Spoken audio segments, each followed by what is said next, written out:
Hey, this is Dave DeCamp from antiwar.com. This is anti-war news for Tuesday, October 31st, 2023.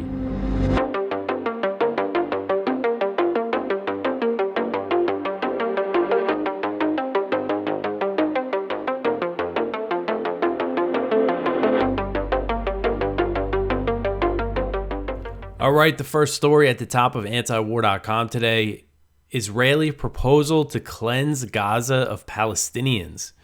So a leaked document drafted by Israel's intelligence ministry proposes the ethnic cleansing of the approximately 2.3 million Palestinians living in the Gaza Strip as a potential solution to Israel's war against Hamas.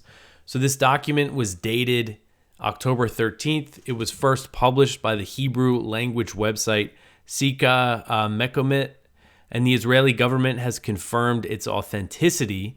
According to the Times of Israel, Israeli government officials are downplaying the document, saying that it only represents initial thoughts and that they are currently focused on the war effort and not what will become of Gaza once the war is over. So the proposed plan would involve pushing the Palestinians out of Gaza into Egypt's Sinai Peninsula. They would first live in tent cities until permanent structures are built. The plan also includes a several kilometer wide zone, what they call a sterile buffer zone inside Egypt, so the Palestinians could not live on the border or could not approach the border. So this plan involves using some Egyptian territory for this buffer zone. So there's a lot of reasons why, Egypt is going to reject this, and maybe it's not realistic, but I think it goes to show what the Israelis are thinking. And this document proposes two other potential plans. One is handing Gaza over to the Palestinian Authority, which administers the West Bank. So that idea would be handed over to the PA once Hamas is defeated. Another proposal would involve Israel propping up a new Arab regime in Gaza. But the document says that these two proposals would not sufficiently deter future attacks, and that the preferred option is the cleansing of Palestinians from Gaza, kicking them all out. So the authors of the document said that allowing the Palestinian Authority to administer Gaza is the most dangerous alternative because they fear that it could lead to the establishment of a Palestinian state. So that's really something, because that shows what these, this is drafted again by Israel's intelligence ministry, which is headed by a member of Netanyahu's Likud party. Again, this is their line of thinking. This is Netanyahu's, what he's been doing since he's been prime minister for a very long time. There was some years there where he was not in charge, but he's been trying to do anything he can to sabotage the idea of an independent Palestinian state. They view that as a big threat. So while Israeli government officials are downplaying the document and its existence does not necessarily mean it's a policy Israel will implement, some parts of this proposal are already being carried out. The document says that the first phase of the plan would be to evacuate the northern Gaza Strip, which Israel has already ordered. And it says to focus airstrikes on the north before a ground invasion, and now we're seeing the ground invasion. The biggest impediment to Israel cleansing Gaza of Palestinians is opposition from Egypt and Arab and international pressure. They're very against kicking the Palestinians out of Gaza, even opening up. Egypt says it doesn't want to open up its border to any refugees because they don't think Israel's going to let them back in. And I think that's they're right to suspect that. So this document says that part of the plan is for the U.S. to exert pressure on Egypt, Turkey, Qatar, Saudi Arabia, and the UAE to contribute to the initiative either in resources or in accepting displaced persons. So I think maybe pressure other Arab countries, send the Palestinians to other places as well. So far, the U.S. has expressed opposition to the idea of kicking Palestinians out of Gaza, although initially they said they were trying to get Egypt to open the Rafah border crossing for refugees.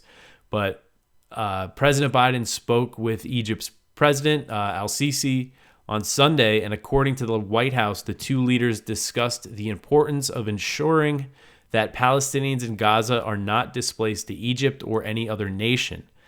However, there are other indications that the U.S. might be preparing for the possibility of an influx of Palestinian refugees leaving Gaza. In a letter to Congress requesting $105 billion to spend on the Gaza war, Ukraine, Taiwan, and other areas, the White House said that some of the funding would be needed for the potential needs of Gazans fleeing to neighboring countries. So that raised some red flags for the Palestinians, them thinking that the White House is looking to push, to assist Israel in pushing the Palestinians out of Gaza. And Biden has said, if Israel conquers the northern part of the Gaza Strip, Gaza City and the areas around it, Biden has said that, they shouldn't occupy it. They have to give it up.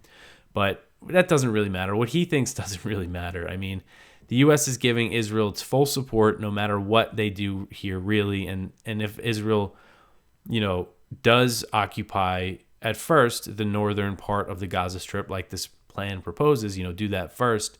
Even if Biden's saying, you should give it up, they're not going to give it up. And he's not going to put enough pressure on them to do so.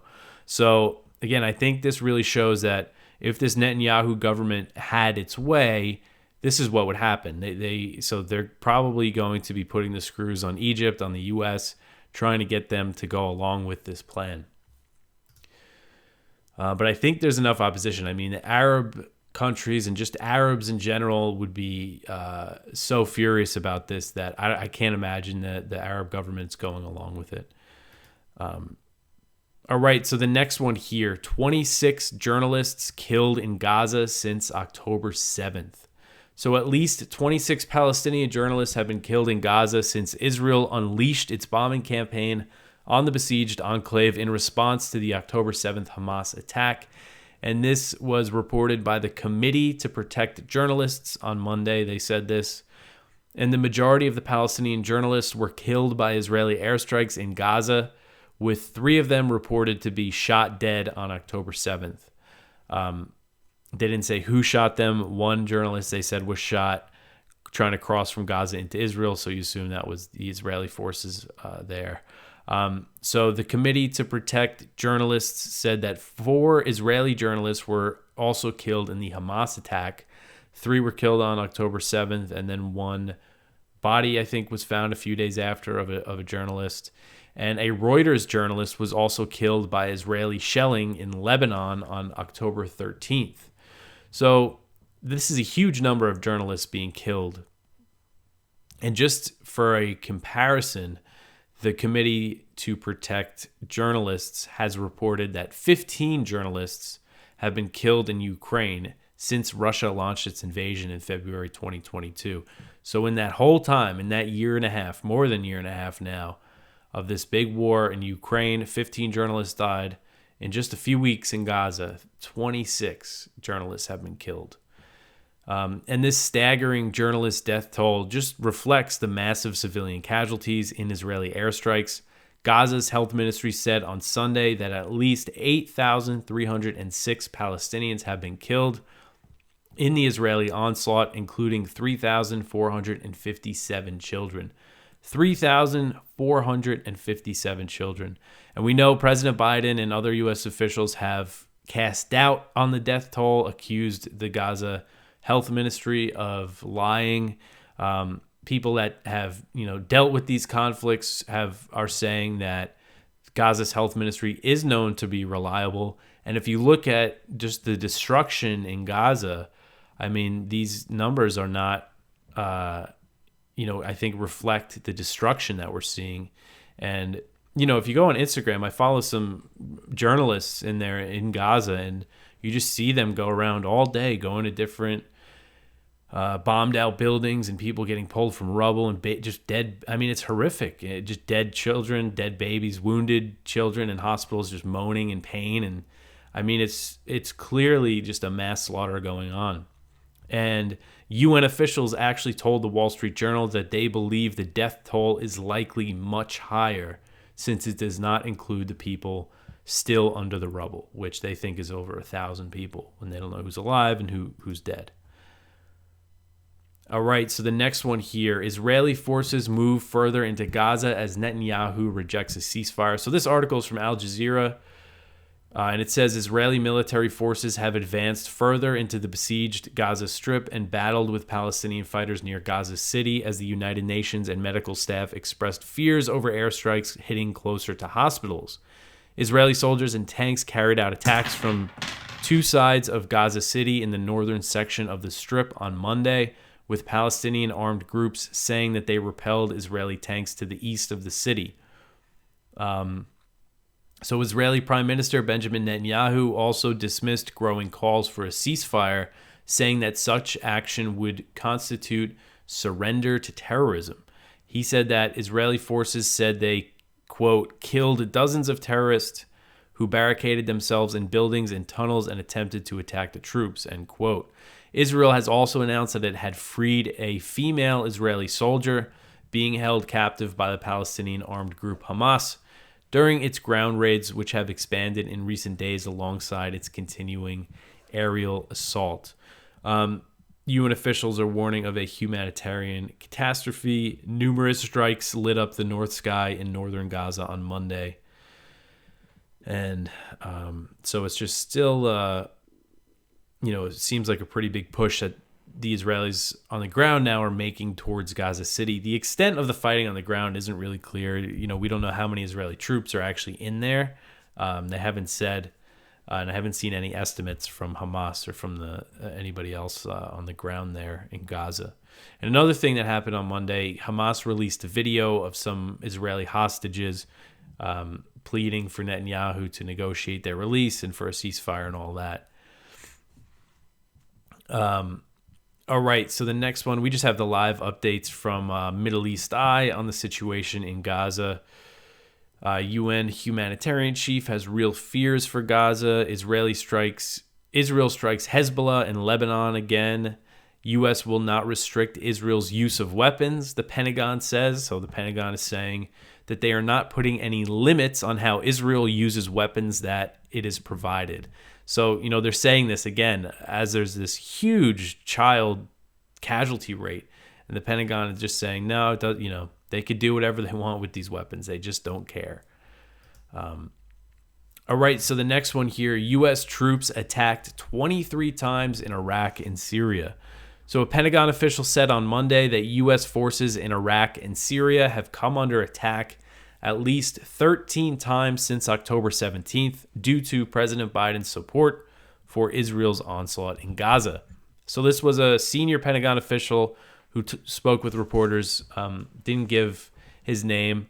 The official said, quote, from October 17th to October 30th, U.S. and coalition forces have been attacked at least 14 separate times in Iraq and 9 separate times in Syria, through a mix of one-way attack drones and rockets for a total of 23 attacks to date, end quote. So according to Pentagon spokesman Pat Ryder, the U.S. is defining attacks as strikes on our facilities, so signaling that, we also hear reports of drones being downed, kind of far from these U.S. bases. So that indicates that in this total of 23 attacks, it doesn't include those attempted attacks. So far, the only injuries that they have reported is the 21 injuries, but I don't know. I mean, I have a feeling there might be more, and they might not be telling us the whole truth on this. So we know in response to these recent attacks, the U.S. launched airstrikes on Friday, and the attacks have continued since then. Lebanon's Al Mayadeen reported that there are more attacks on U.S. forces in Iraq and Syria on Monday. And this group, the Islamic Resistance in Iraq, is taking credit for them again. Again, I'm not exactly sure what militias are in that kind of umbrella group. And the U.S. is not blaming, a specific group. They're saying Iran is ultimately responsible, even though we have no evidence that Iran is directing these attacks. And a lot of these groups have a lot of reasons they don't want the U.S. In Iraq and Syria, and they, I think, see an opportunity now to really ramp things up with this Gaza war and everything else that's going on in the region. So another thing that happened on Monday, so the Syrian Observatory for Human Rights, which is that organization that's based in the UK, they have sources in Syria. Their reports aren't always right, but usually I kind of cross-check them with other places. But they said on Monday that there was reports that the U.S. launched more airstrikes in Syria's Deir ez-Zor province. But that's not confirmed, but we'll see. I tried to ask the Pentagon. I didn't. Nobody picked up, and they did not email me back. But we will see if anything comes out in the next few days about more U.S. airstrikes in Syria, which this is just really escalating because the attacks aren't stopping, and the U.S. is saying that they're going to keep hitting back if they don't stop. All right, so the next one here, Israeli warplanes launch more strikes in Syria and Lebanon. So Israeli warplanes launched strikes in Syria early on Monday, targeting military positions in the southwest Dara province. The Israeli military also reported strikes in Lebanon as the risk of Israel's Gaza war turning into a full-blown regional conflict continues to rise. So the Israeli military said the strikes in Syria were in response to rocket fire that came from Syria. And while these strikes could be related to the Gaza flare-up, I don't want to say Gaza flare-up, it's much more than a flare-up. I mean to say this flare-up between Israel and Syria is related to the Gaza war. Israel has been bombing Syria with impunity for years and years now. So it's nothing new for Israel to bomb Syria. So they can't be surprised if rockets or missiles are fired from Syria into Israel. Syria generally never responds to the constant Israeli airstrikes against them. So a Syrian military source told Syria's state news agency that the Israeli strikes caused some material damage and reported no casualties. So according to my count, and this count, I might be missing some now with everything that's going on, this airstrike marks at least the 31st time that Israel has bombed Syria this year. And the reason why I keep track of it is because, I always made a point to cover Israel's airstrikes in Syria because it gets little attention. And sometimes they bomb them very frequently, like once a week. The year's not over. We got about 2 months left, and they've bombed them 31 times already. So it's a lot of bombing for 1 year. So the Israeli military said that it also hit targets in Lebanon, targeting Hezbollah sites, which they said were in response to rocket fire from Lebanon. So since October 7th, Hezbollah and Israel have exchanged fire on a near daily occurrence. So I haven't really been doing the best job of keeping up with the Lebanon-Israel fire, but it's been going on, again, almost daily. So there's just a risk of things really escalating up there. And dozens of Hezbollah fighters and some civilians, including that Reuters journalist, have been killed in the skirmishes across the border. All right, so the next one here, Israeli raid kills 5 in the occupied West Bank. So this is another one from Al Jazeera. I just wanted to include this raid in the West Bank because the violence in the West Bank keeps continuing and escalating. Israeli forces have killed 5 Palestinians in the West Bank, according to health officials, as violence escalates in the occupied territory amid Israel's war against Hamas in Gaza. So the Israeli army said on Monday that its forces encountered explosive devices in a raid on the northern city of Jenin and labeled another incursion near Hebron a counterterrorism operation. The Palestinian Health Ministry said 4 people ages 23 to 28 were killed during the early morning raid on the Jenin refugee camp, a stronghold of Palestinian armed groups and the target of frequent military incursions, and another 9 people were wounded. According to Palestinian news agency Wafa, more than 100 military vehicles and 2 bulldozers took part in the raid, so that sounds pretty big. Military drones hovered over the area, and army snipers were positioned on buildings around Jenin's main hospital. So a pretty significant raid over there in the West Bank. All right, the next one here, October 7th, Testimonies reveal Israel's shelling of Israeli citizens. So this article is from Max Blumenthal at the Gray Zone, and it's more evidence that at least some of the civilians were killed in the October 7th attack were the result of Israeli shelling the Hamas fighters who had Israeli hostages. So several new testimonies by Israeli witnesses to the October 7th Hamas surprise attack on southern Israel adds to growing evidence that the Israeli military killed its own citizens as they fought to neutralize Palestinian gunmen. Tuval Askapa, a member of the security team for one of the kibbutzes, set up a hotline to coordinate between kibbutz residents and the Israeli army. He told the Israeli newspaper Haaretz that as desperation began to set in, quote, the commanders in the field made difficult decisions, including shelling houses on their occupants in order to eliminate the terrorists along with the hostages, end quote. So a separate report published in Haaretz noted that the Israeli military was compelled to request an aerial strike against its own facility inside the Erez crossing to Gaza in order to repulse the terrorists who had seized control. The base was filled with Israeli civil administration officers and soldiers at the time. So these reports indicate that orders came down from the military's high command to attack homes and other areas inside Israel, even at the cost of many Israeli lives.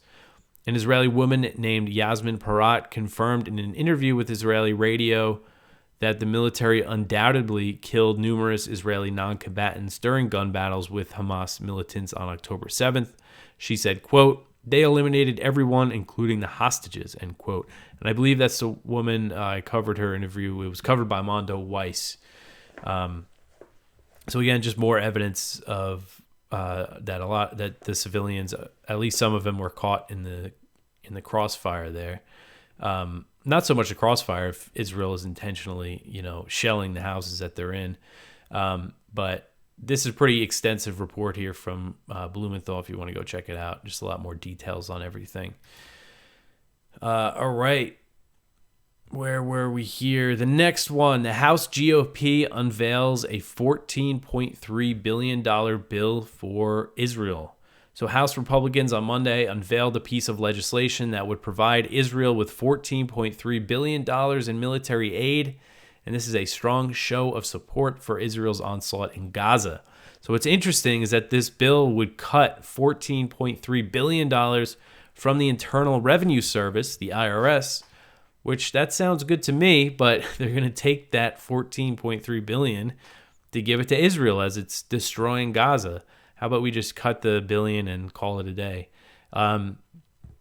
But anyway, because of that, because they're making the IRS cuts, a lot of Democrats aren't happy about it, and the White House has strongly criticized the bill. So White House Press Secretary Karine Jean-Pierre said in a statement, quote, demanding offsets for meeting core national security needs of the United States would be a break with the normal bipartisan process and could have devastating implications for our safety and alliances in the years ahead, end quote. So the White House is also unhappy that the GOP bill separates the $14.3 billion for Israel from the massive $105 billion request that Biden made that also included Ukraine, Taiwan, the border, and some other types of spending. So the House Rules Committee is set to take up this legislation on Wednesday. Due to the IRS cuts and lack of Ukraine funding, it could fail to make it through the Democrat-controlled Senate. We'll see what happens with this. I mean, I think this might kind of delay things a little more, which I guess that's the best we can hope for is just some delays. But we'll see how it all shakes out. All right, so the last story in the news section, the only non-Israel Gaza story, excuse me, is kind of a big one. And it says that Zelensky deludes himself into thinking Ukraine can win. So one of Ukrainian President Volodymyr Zelensky's closest aides has told Time magazine that the Ukrainian leader has deluded himself into thinking Ukraine can win an ultimate victory against Russia after the failed counteroffensive amid waning support for the conflict in the West. So this report said that despite the setbacks, Zelensky, quote, does not intend to give up fighting or to sue for any kind of peace. On the contrary, his belief in Ukraine's ultimate victory over Russia has hardened into a form that worries some of his advisors. This is immovable, verging on the messianic, end quote. So that's a quote from the report. And then the aide to Zelensky, which they described as one of his closest aides, said that Zelensky deludes himself and added, quote, "We're out of options. We're not winning, but try telling him that," end quote. So this report said that the idea of negotiating peace or a temporary truce with Russia remains taboo to Zelensky. And the Time magazine also spoke with Zelensky about this, and he said, quote, "For us, it would mean leaving this wound open for future generations. Maybe it will calm some people down inside our country and outside, at least those who want to wrap things up at any price. But for me, that's a problem because we are left with this explosive force. We only delay its detonation," end quote. So a senior Ukrainian military officer told the magazine that the armed forces has had to second guess orders that came from Kiev's political leadership, referring to Zelensky and his top officials. And one of the orders that they had to reject, I guess, was the order to capture the Donetsk city of Horlivka. So this officer said, quote, "They don't have the men or the weapons. Where are the weapons? Where is the artillery? Where are the new recruits?" End quote. So Ukraine is not just running low on weapons to fight the war, but also manpower. One of Zelensky's aides even said that if Ukraine's Western backers gave them all the weapons they want, everything they could possibly desire, they don't have the men to use them. And, we don't know what Ukraine's casualty rate is. They haven't been releasing it, but I think it's safe to say that at least, it's in the hundreds of thousands and hundreds of thousands killed, I would say. And, besides taking the heavy toll, they're struggling to recruit now. The story I went over yesterday, families of soldiers are protesting.